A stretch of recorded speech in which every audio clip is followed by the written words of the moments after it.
Okay. All right.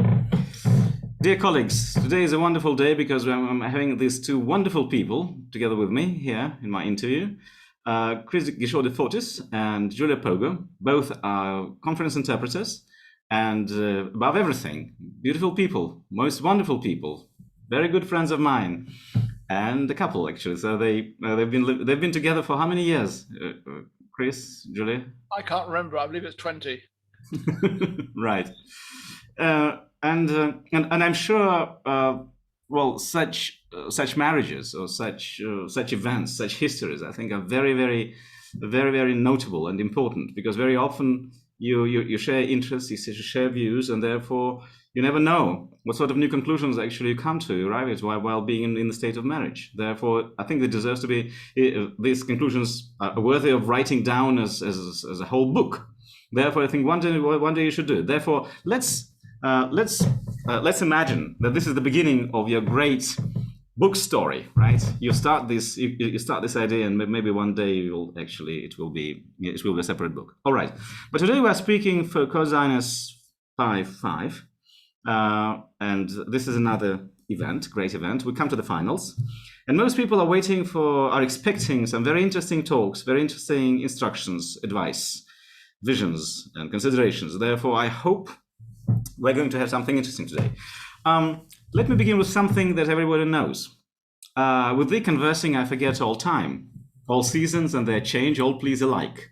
Sweet is the breath of morn, her rising sweet, with charm of earliest birds, pleasant the sun, when first on this delightful land he spreads his orient beams on herb, tree, fruit, and flower, and so on and so forth. But at the end we know that without thee, all this stuff is nothing.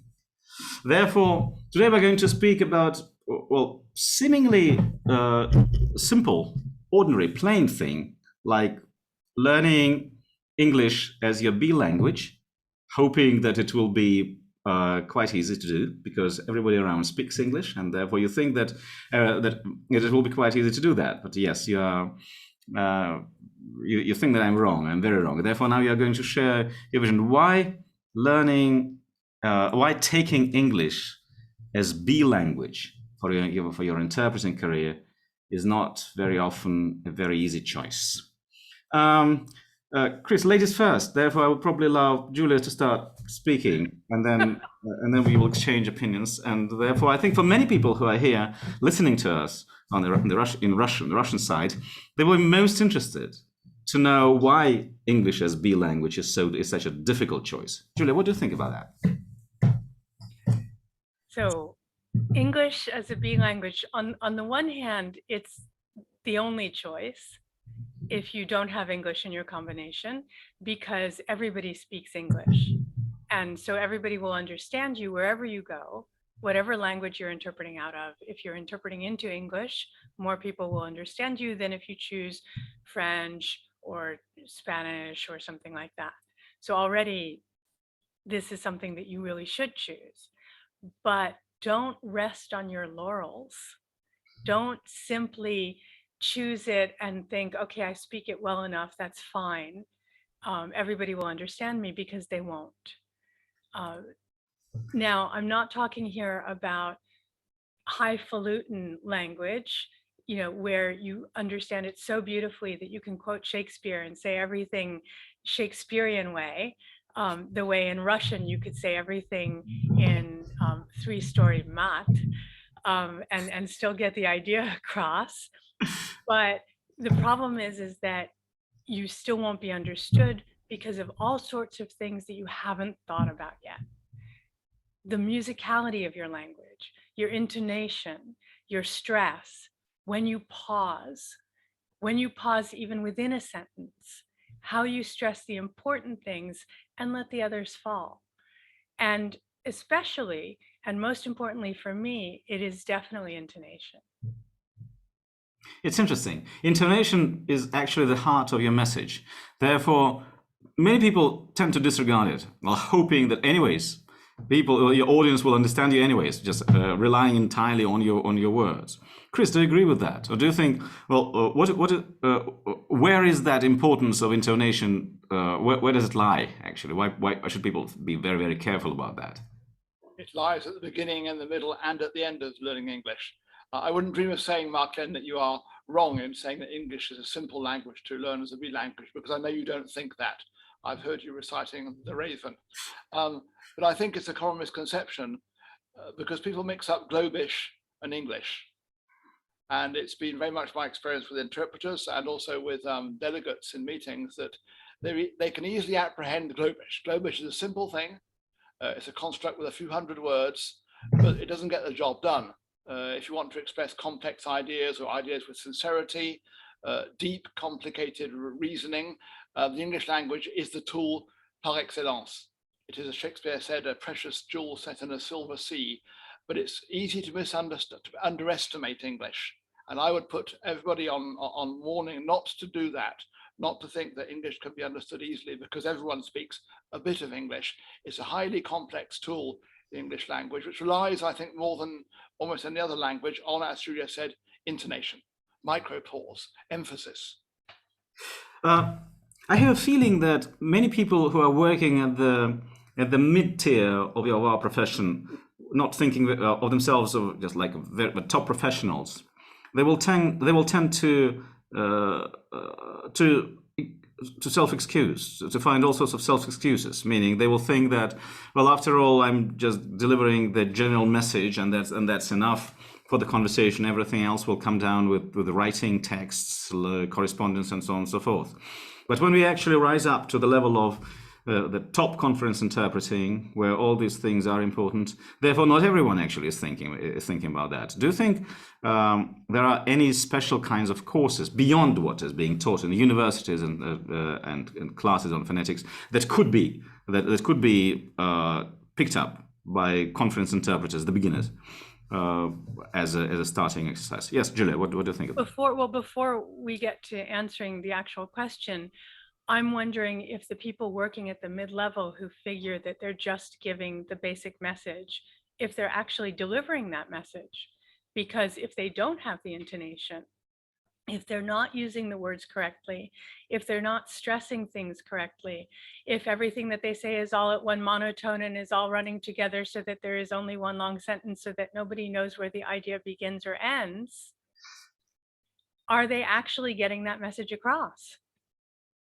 It's very important to think, I think, to find the right target, the right person, the right sample of intonation, sample of speech that people could think of, because there are lots of speakers actually whose intonation is plain and flat and unemotional, and therefore people think, okay, if I speak like that, after all, people understand these people.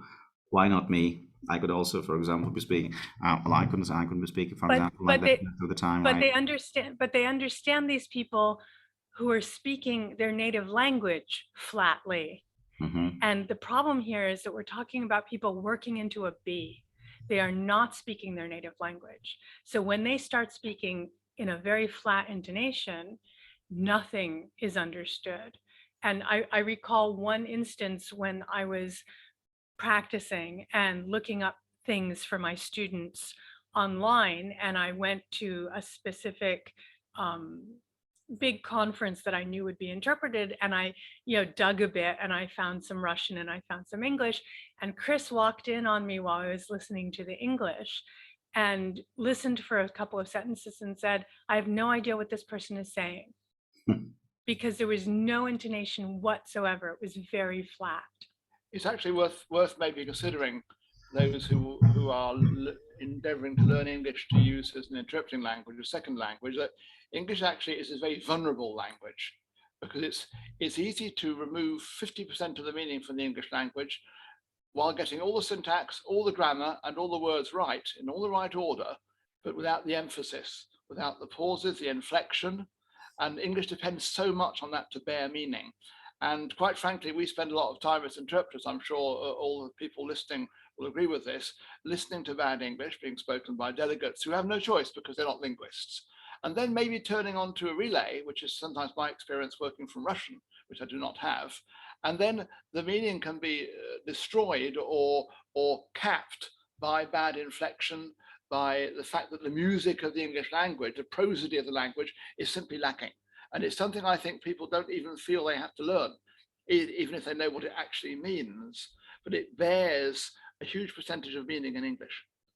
No, it's one thing playing with intonation and rhythm and stress when the text is familiar to you, but when the text is new, for example, and you are actually you're struggling with message delivering, right? And at this moment you have no time to decorate it with beautiful intonations, right? If you take texts that you've learned previously by heart, and you can easily produce it in a very slow mode, in a very unhurried manner, knowing the hierarchy of stresses and accents and so on and so forth, that's pretty easy. Therefore, you say, for example, right now I might be producing a text from David Abercrombie. In normal friendly conversation, it is most important to avoid silence.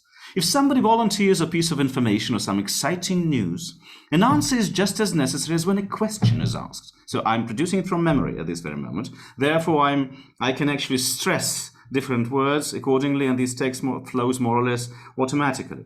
But when I'm struggling with message, how can I actually squeeze in the intonation word? No. We're both wanting to jump in on this one. Yeah.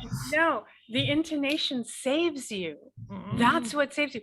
I still remember when I was starting out as a Russian interpreter, my Russian was dire.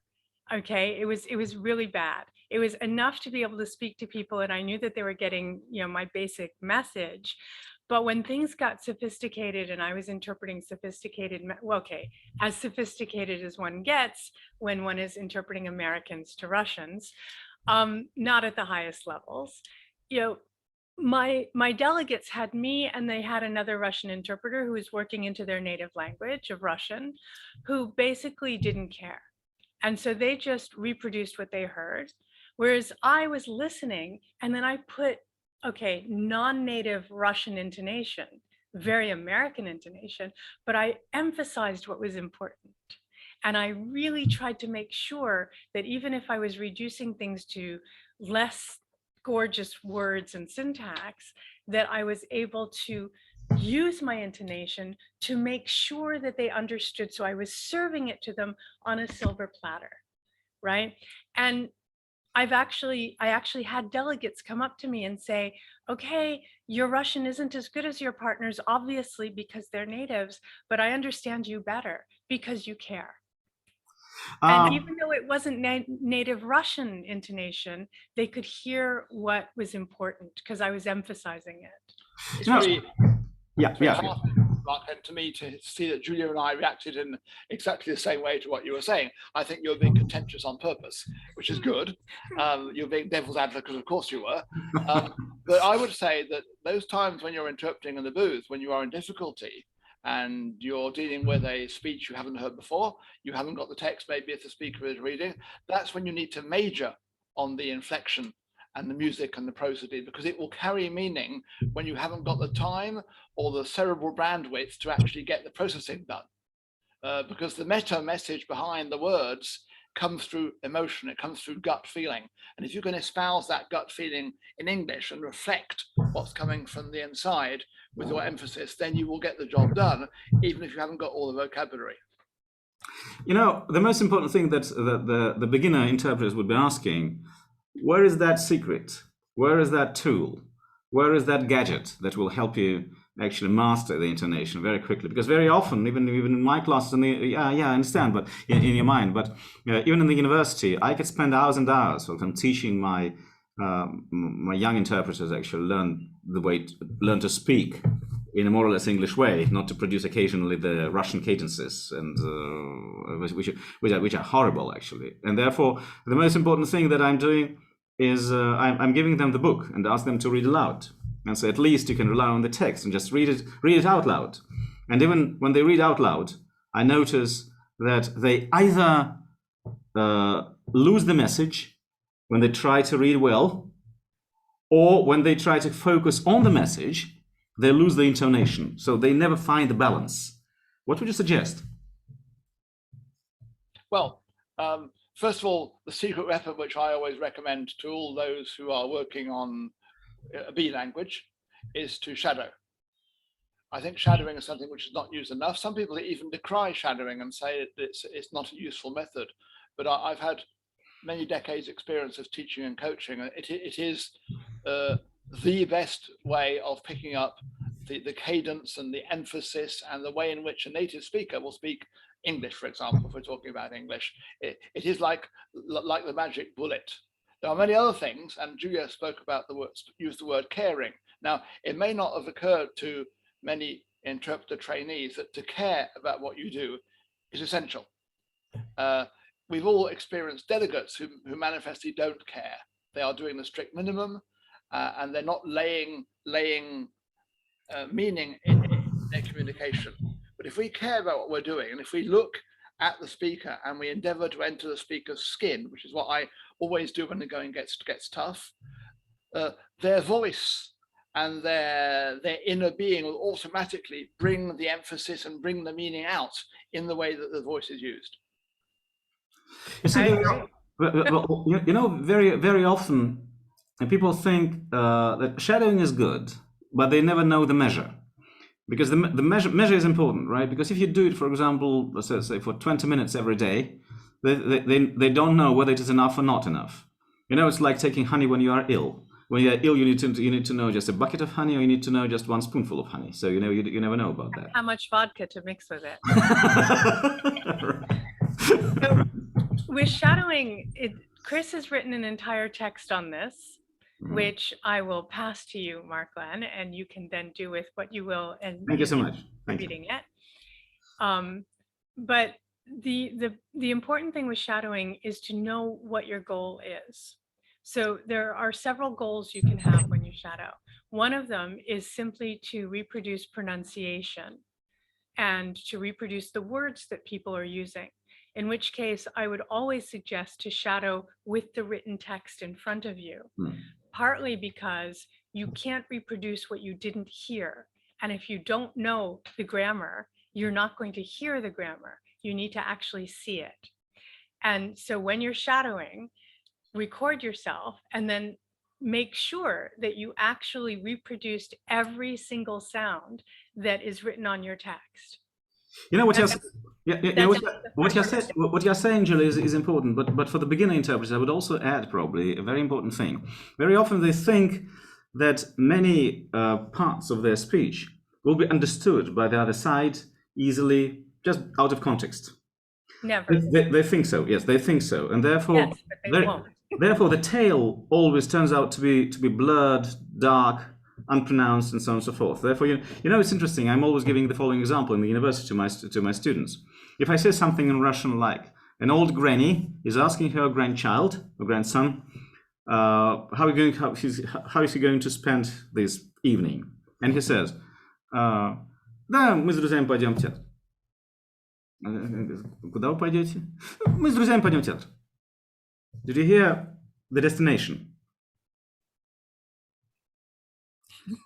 You know that's possibly the theater, but I'm not sure. Exactly. That's theater. That's theater. But out of theater, I didn't say theater.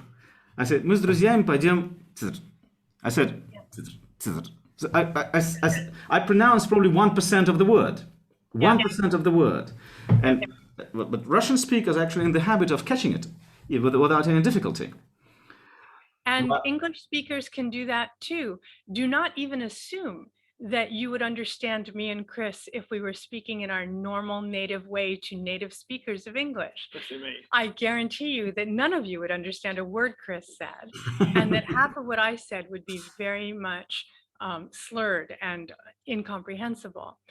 But do keep in mind that when you're working into English, you're working for, in your B language. And the fact that you think that you said it well, and that the fact that you understood what you heard, doesn't mean that you're actually reproducing that idea.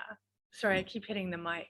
It doesn't mean that you are reproducing that idea so it's comprehensible, but it also doesn't mean that you're pronouncing it in a way that's comprehensible to people. My Russian B, if I get really tired, if I've been working, many days and many hours on end, my lips start to feel rubber. I mean, they do in English too, but in Russian it's worse, because in English I can still make myself understood. These are sounds that my mouth is used to making. Whereas with the Russian, my mouth is used to making those sounds in Russian, but it's harder when I'm more tired. And so who knows if anybody would understand me as well. Marklen, if I might, can I circle back to your initial question about the shadowing? Yeah. Speaking about the measure, how much honey you should be consuming. I've also written a guide to the technique of training, because there's a difference between trying and training. Trying gets you nowhere. Trying is like beating your head against a brick wall. Training is trying in a disciplined fashion with an organized goal. And it's very important in any training that an interpreter does to have a goal and to have a structure and discipline. So I would say that short and intense is always going to be better than long and paying lip service to the training. So I would recommend, if you want to talk about nitty-gritty matters, so not more than a quarter of an hour of any sort of training for an interpreter, but frequently, having a pause afterwards. I want to come back also to something which you said about the way in which you can convey or you can take away meaning. I thought immediately of Macbeth, who says it is a tale told by an idiot, full of sound and fury and signifying nothing. And that actually, now I can think of it, is a very good description of a lot of people's English who are non-English speakers. You'll sometimes come in and you'll start listening to a delegate speaking Globish, English as a second language, as many of our colleagues speak as well. And unless you concentrate as an English A, you cannot understand a single word, because every single word is slightly off. Nothing is diametrically opposed to the real pronunciation, but everything is slightly off. And that way, you have to look at English as a delicate flower. It needs to be properly cared for and cultivated and spoken. You know, what you're saying is very important, and the length of training and trying and the measure of all these things. But I'm thinking of the following thing, that it's easier for the English people to talk about that, because from my point of view and from the point of view of many of my colleagues, the British nation is fundamentally linguistic. The British nation is fundamentally linguistic, just the Anglo-Saxon world is very, very linguistic, in a sense that we enjoy the language, we enjoy the fluctuations and senses, and we consider it like a sort of a honey, actually, that we taste. We like the music of that, we like the smell of that, we like to flavor it. Therefore, we like to repeat from time to time very good pronouncements that are made by this or that person and writers, and very often we quote and produce all sorts of just long speeches from memory. We enjoy. That's not isolated to Anglo-Saxons. The French are very much like that as well. And the Russians. The Russians. I mean, I still remember, being in St. Petersburg and talking to a friend in Russian, and some guy coming up to me and saying, "That's nada." Yeah, but what I mean is the following. I think that much of the exercise could go through the advice to be more linguistic in your everyday life. Meaning, you say, try to memorize something, try to read something out loud, try to focus on interesting expressions, try to reproduce these expressions again and again. Like, for example, when you feel bad, remember Hamlet and say, "Oh, that these two sullied flesh would melt, thaw, and resolve itself into a dew." A Jew. Yeah, right. Yes. Or as I said in the beginning with John Milton, "So with thee conversing, I forget all time, all seasons and their change, all please alike." Like this. Or, "When I'm dead, my dearest, sing no sad songs for me. Plant thou no roses at my head, nor shady cypress tree." So you come up with all those quotations. They should be at the tip of your tongue. Therefore, little by little, you may develop the skill of speaking beautifully, almost poetically, right? But you need to hear it to hear where the intonation comes. If you just read something and you see it, and I had a cosines class on this. In fact, my very first one was on intonation, and I had people read a certain speech from Shakespeare. And then I showed them what Kenneth Branagh did with the same speech. And it was as night and day. because I hardly understood what people said in the room, not because they mispronounced it, but because there was no intonation behind it to tell me what to focus on, what's important, what is the next step, where is all of this going, that I was just being given a laundry list of very interesting sentences that had no tie in between them. Whereas if you know exactly what the message is, you can then emphasize the things that need it and de-emphasize the things that don't, just using your voice. One of the classes that I know a former teacher at one of this, actually at two of the schools in Paris, used to do is he would have his students get up and say, okay, you are the conference organizer, your keynote speaker is late because of whatever, the trains are not working. Get up and make a speech explaining to everybody that they're late, but don't use words, just use your intonation. And so what he wanted was people to get up and say, ba-da-da-da, da-da-da-da-da, da, da-da-da-da-da-da, da-da-da-da-da-da-da. And you would have the speech in your head, but he didn't want you to use any words. He wanted to hear how your voice would modulate to make it more natural. All these things that we're recommending, Marklen, about the use of English, they don't work unless they're second nature. It's like so much in interpreting. You have to create muscle memory. And that's why it's really important to shadow and really important to train your ear to listen to English, your mouth to speak the English, and your brain to process it. When we speak, after all, what do we use to speak? We use our ears, our mouth, and our brains. And that's why extensive shadowing is important, to get your ear, your mouth, and your brain used to sending a message in English in the way it should be sent, with all the inflection and all the subtlety that the language requires. And until you've done many tens or hundreds of hours of this, it does not become second nature, because you cannot be devoting mental bandwidth to the way in which you have to produce the language while you're interpreting. Because as you quite rightly said, when the going gets tough and the speech is dense and the ideas are complex and the vocabulary is high flown, you do not have the mental bandwidth to do that. It has to be second nature. I will make a very quick pause because I need to find the text that I want to show on the screen, just for exemplification. Right. Chris, what you said is very important, but very often people simply don't know how to stress and don't know how to use intonation correctly. I remember there was a situation in Moscow University when we had a colleague from one of the universities in Great Britain who came to us, and sometime during the lecture, which was conducted by our professors, one of the postgraduate students was speaking to the class, and the British professor was giggling all the time in the front row. Then suddenly the postgraduate student was a little bit irritated with his giggling all the time. Therefore, he simply addressed his saying, "Am I saying anything wrong?" He said, "Well, I said, I'm sorry, but everything is all right." He said, "But the most important thing is that you stress the wrong words all the time." That's what he said. You stress the wrong words all the time. This means that very many people will be stressing, thinking that they're molding sense with their intonation, but in fact, they will be molding the wrong sense most of the time. Let me show you something on the screen and that we could experiment probably with. All right, this is a piece from David Abercrombie I was quoting today. So let me take just the first sentence. And I may be practicing the first two or three sentences with my students, hoping that they will do the same thing. Maybe you will correct me. I'm saying, in normal friendly conversation, it is most important to avoid silence. If somebody volunteers a piece of information or some exciting news, or puts forward an opinion, or exclaims with surprise at something, an answer is just as necessary as when a question is asked. Correct me where I'm wrong.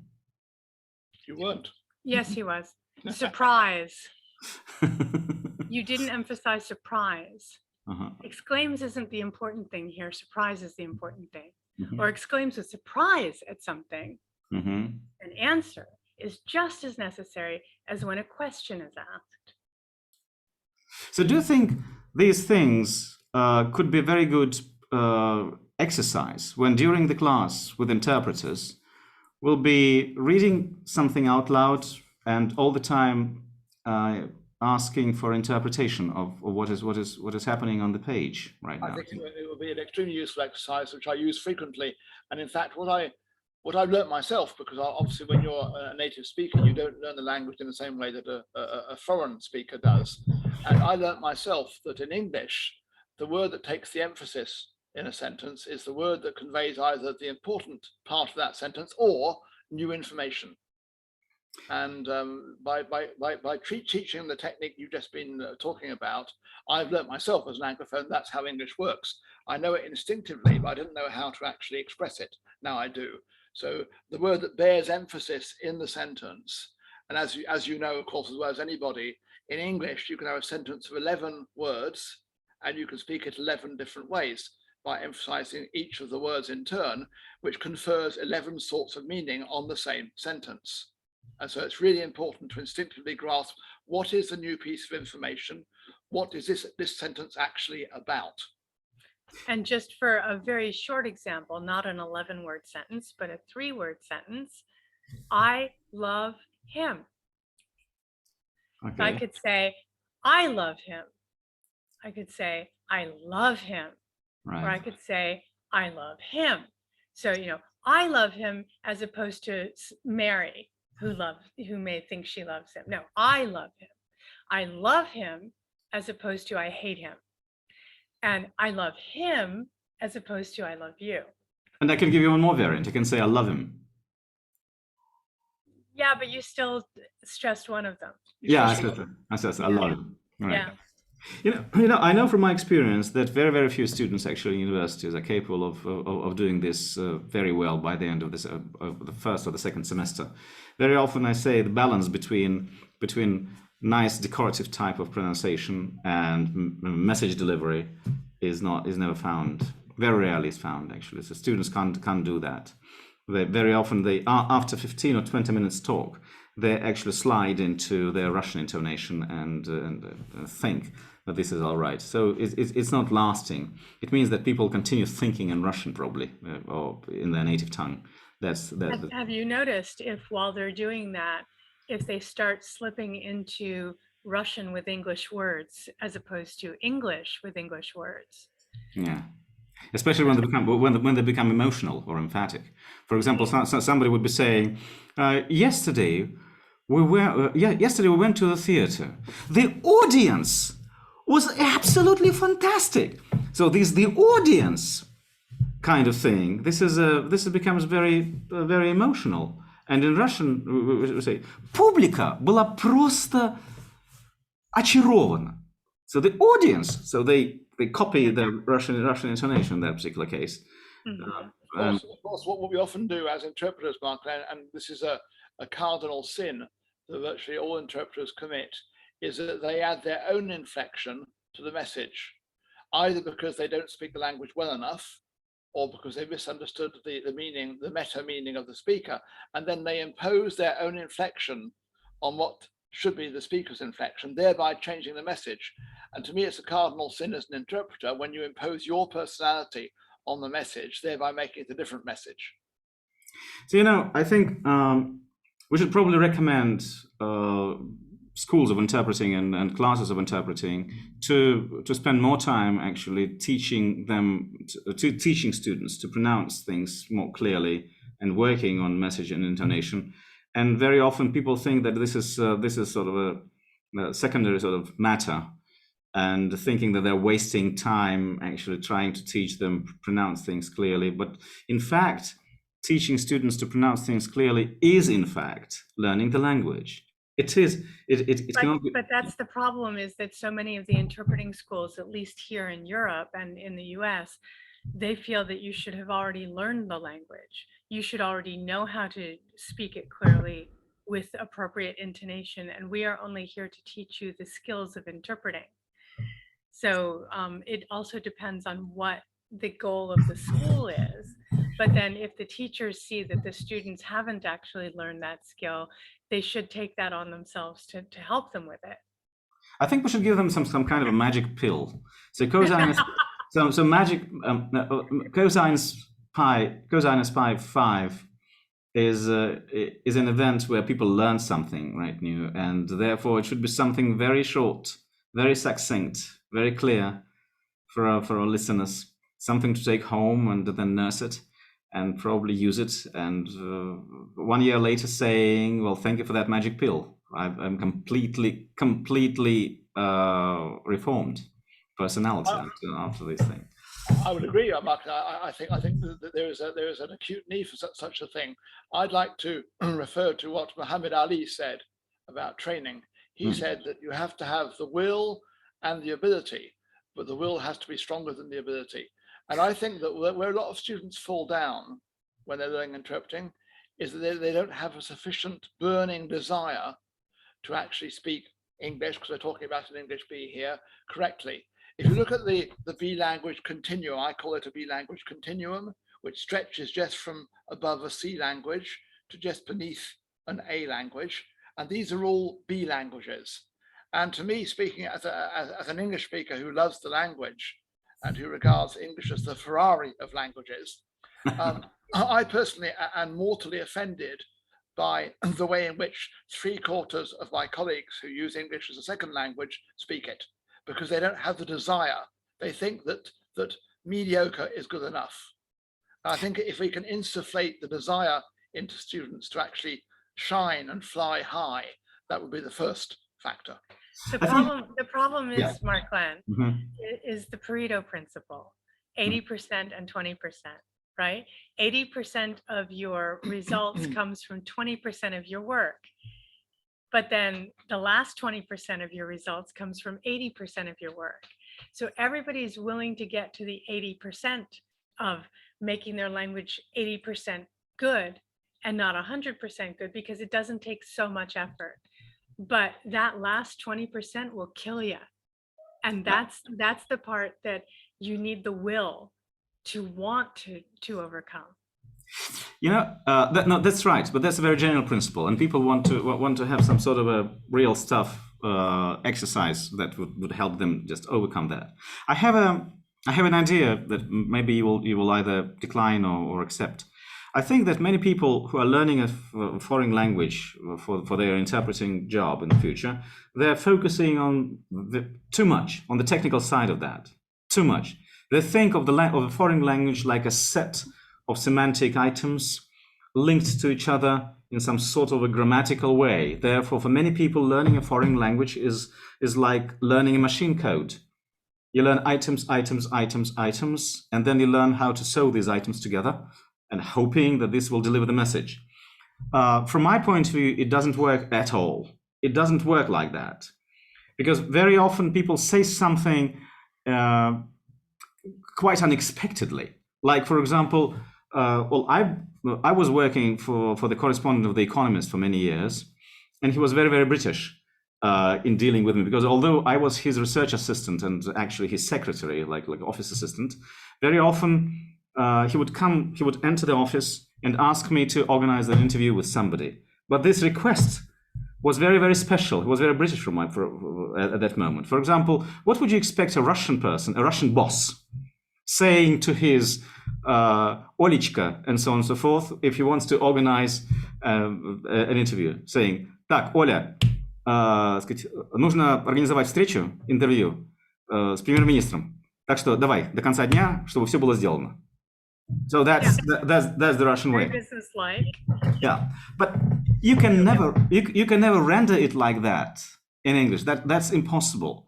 And my boss at that time, who is an English gentleman at that time, he was always his requests sounded approximately like that, saying, Marklen, why don't you organize an interview with the Prime Minister? Probably at the end of the week. That would be very, very good. I would be most grateful to you. I said, what's that? Is this the order or request? Well, this is definitely the order. The order. This is the order, and you should perceive it as the order. Yeah. Therefore, when we are speaking of intonation and accent and stresses, I'm saying don't just learn the language, learn the culture. Because when you start learning the culture, it will be meaning equivalence across cultures, right? Meaning absolutely right. I entirely agree with you. I think it's a field which is very much neglected in interpreter training. People will put forward a language combination with languages which they say they speak, and they may, as you say, technically be able to stitch words together in a grammatical fashion, but they have no idea of what culture lies behind those words, because the way we speak our language expresses how we see the world, and how we see the world derives from our culture, which is why the best interpreting schools demand that you spend time in the country of your second language. And they're quite right. For example, when you spoke about your boss there, was he an English gentleman or was he an English gentleman? he was he was an English gentleman, right? Exactly. It sounds like he was both, actually. Right. Right. There we have a fine nuance of accentuation in English, which changes the meaning, which of course you caught, but a lot of interpreters will not catch it. Yeah. Right. So it's therefore I think probably it would be a waste of time to focus just on intonation. I mean classes. In that particular case, you wouldn't achieve the desired effect. You need to pair intonation with meaning. I.e., what is the speaker getting at? Why is the speaker taking the floor? What is the speaker's point? How is he trying to make his point? How is he using the language to serve that point? And they have to be stitched together. Yeah, exactly. The problem is that you know how to tell a story in your own language. You know how to emphasize what's important. You know how to ratchet up the tension or make everybody calmer just by using your intonation in your native language. And if you were to ask any of your interpreting students to tell a story in their native language, tell a fairy tale, in your native language, they can do it, and they can make all the sounds and the intonation and so on.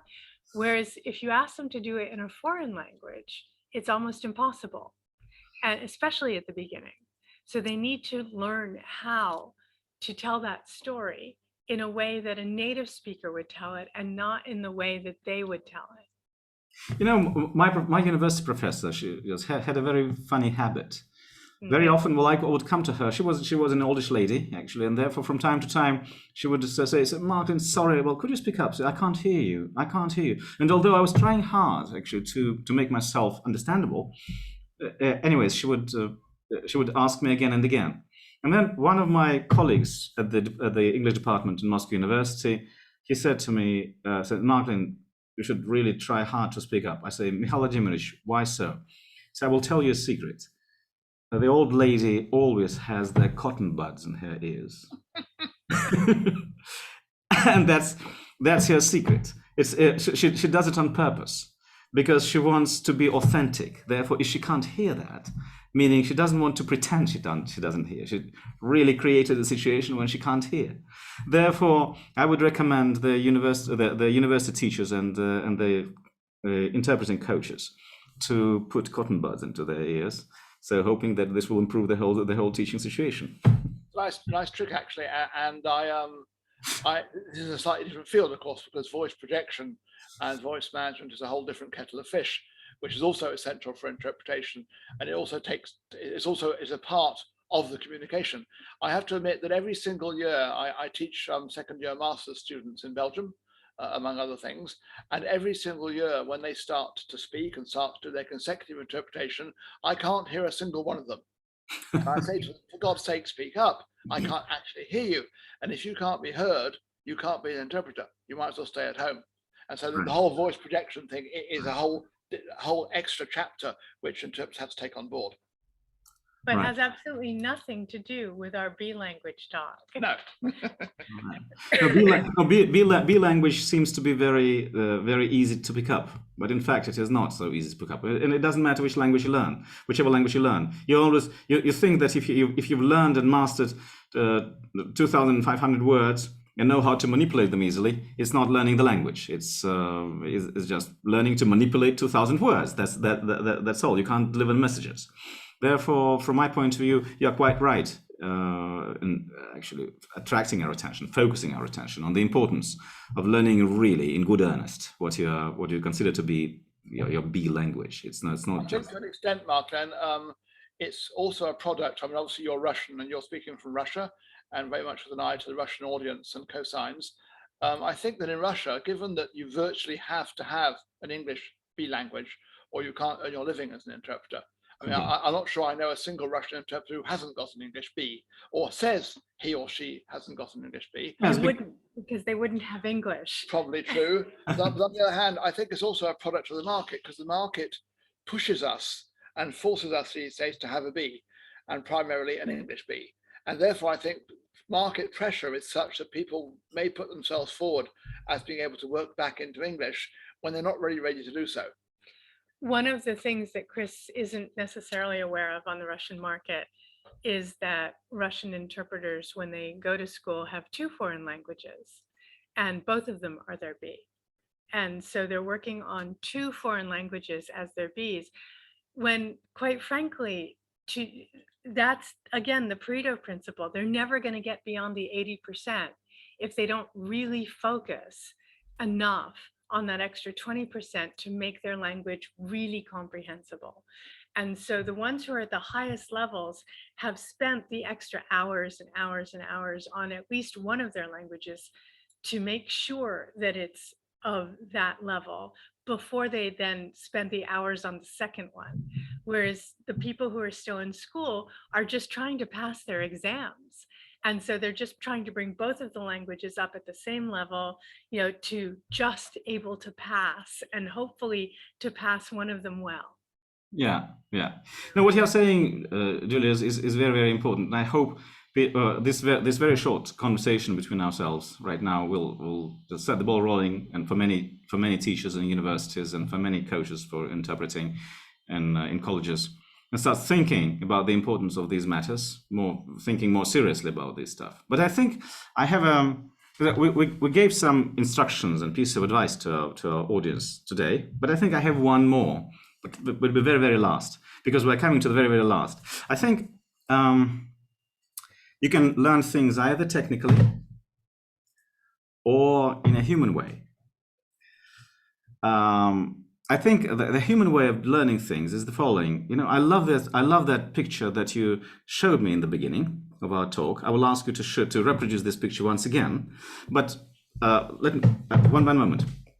Dear colleagues, dear audience, we're coming to the end of our conversation, and we hope there would be a feedback. There would be a lot of questions and probably commentary, and because this talk is going to be published on the Cosines Pi website and also in all the social networks. But the most important thing is, I would say that by way of summing up, the first thing is shadowing, then combining reading and message delivery, maybe learning things by heart from time to time, reading out, spending more time on the study of culture and so on and so forth. But most importantly, listening as to what people are saying. But most importantly, is you can be a good interpreter if you are human. Therefore, there is a very majestic way of sense delivery by when you are putting your head to the head of some other person. Right, and this is the right way of learning things, because this is it's a love, right? Creates the best instrument for language sharing, meaning sharing, message sharing. That's the most important instrument that I could think of. And of course, Marklen, the good side of that, the big plus point, is that if you love something and you devote yourself to it, heart and soul, it becomes easy and it becomes fun. Thank you. I think this is a very good slogan at the very end. It becomes easy and it becomes fun. Let's stop here, because I think we've said enough for our audience to draw certain conclusions. Chris, Guichot of Fortis, and Julia Poger, our speakers today. This was a very interesting talk, and I hope you would be able to come here one day to Cosines Pi 6 this time, which is going to take place at the end of September. Therefore, let's hope we shall not have lockdown at the end of September. It's going to be pretty quick, right? Because we are opening doors right now to the next competition. Therefore, we'll be prepared for that. Okay. Thank you so much.